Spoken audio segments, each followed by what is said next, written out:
Amici, buongiorno, rassegna stampa di domenica 31 gennaio 2021. E anche gennaio è finito, da domani, lunedì, zona gialla in tutto il Veneto, ma soprattutto cominceremo la nostra collaborazione con Radio Diva, con la nostra rassegna stampa alle ore 12. Andiamo alle notizie. Andiamo alla voce di Rovigo. La prolungata chiusura delle palestre e delle piscine e lo stop ai campionati sta provocando danni pesantissimi a tante società sportive. Una notizia che, come dice il titolo, è incredibile: tutti i banchi a rotelle ritirate fanno venire male alla schiena, dice l'assessore regionale Elena Donazan. In ogni caso si lavora al ritorno in classe del 1 febbraio. Infatti l'articolo parla: bocciamo pertanto interventi assurdi e poco salutari come sono stati i banchi con le rotelle, che, come emerso nella riunione di ieri, sono stati ritirati dai plessi scolastici in cui erano stati introdotti perché erano causa di mal di schiena. È previsto un incontro tra la Regione Veneto e il sindacato. Ripeto, una notizia che ha dell'incredibile. Ristori: con la crisi politica in corso ballano 100 milioni, in bilico anche il rinnovo del blocco dei licenziamenti e quindi ci sarà il rischio per 3.200 polesani di perdere il posto di lavoro. Infatti Fabbrica Padova calcola che il blocco introdotto la scorsa primavera dal governo per evitare che le aziende travolte dalla pandemia decidano di lasciare a casa il personale è destinato a scadere il 31 marzo e quindi 12.000 posti di lavoro nella provincia di Padova e circa 3.200 posti di lavoro in Polesine sono a rischio.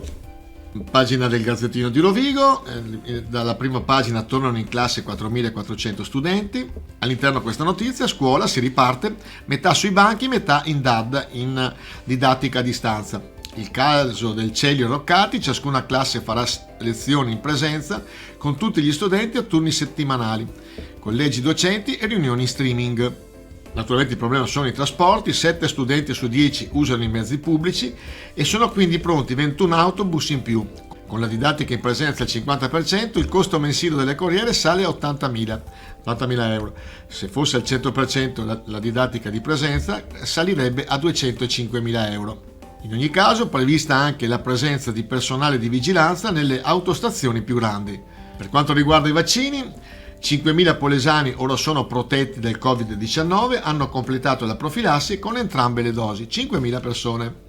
Adria: parcheggi gratis per fasce orarie fino a marzo per avvantaggiare i negozi del centro storico. Fino al 1 marzo sarà infatti possibile sostare gratuitamente negli spazi blu del centro storico dalle 10.30 alle 14 e dalle 17 alle 8 del mattino seguente. Portotolle, cabane turistiche, pesche in allarme. Il progetto di realizzare 53 strutture su palafitte in Sacca mette sul chi va là il consorzio pescatori, all'oscuro di tutto.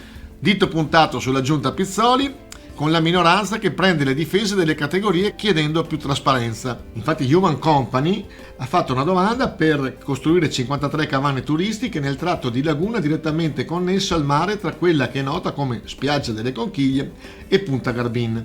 Per questo molti pescatori lamentano la mancanza di informazione, malgrado 2 assessori, Raffaele Crepaldi e Tania Bertaggia, sono parte integrante del consorzio Cooperativa Pescatori. Chiudiamo con lo sport: Clodiense e Adriese, derby del secolo. Il primo derby appunto tra la squadra di Sottomarina Chioggia e l'Adriese si giocò nel 1920. L'anno scorso la sfida è saltata per il Covid. Storia, rivalità e motivazioni opposte per quella che più di una partita. Riusciranno i Granata a risorgere? Punto di domanda. E per oggi è tutto. Come sempre vi ringraziamo per la vostra fedeltà e per i vostri ascolti e come sempre è un piacere stare con voi. Ciao ciao!